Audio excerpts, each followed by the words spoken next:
কোনো সম্মান ছিল না।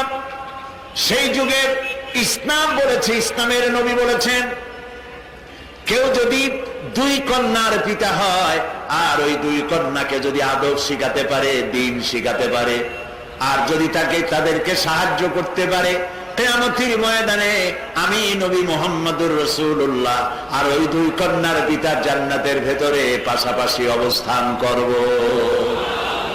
এই কথা পৃথিবীতে কেউ বলেনি, কেউ কথা বলেনি।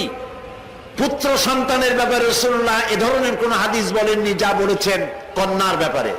আবু দাউদ শরীফের হাদিস, কোন ঘরের মধ্যে যদি একটি কন্যা সন্তান কোন মা প্রসব করে, সেখানে আল্লাহ রহমতের ফেরেশতা প্রবেশ করে তারা গিয়ে বলে, আসসালামু আলাইকুম ইয়া আহলাল বাইত, হে গৃহবাসীরা, আল্লাহর পক্ষ থেকে তোমাদের প্রতি শান্তি বর্ষিত হোক। এ কথা বলে কন্যা শিশুর পাশে গিয়ে ফেরেশতা গিয়ে তার নূরের ডানা বুলাতে থাকে কন্যা শিশুর মাথায়, আর বলতে থাকে, এই কন্যা শিশুটিকে যে যত্ন করবে, আদর করবে, স্নেহ করবে, সাহায্য করবে, আল্লাহর সাহায্য কিয়ামত পর্যন্ত তার জন্য অব্যাহত থাকবে।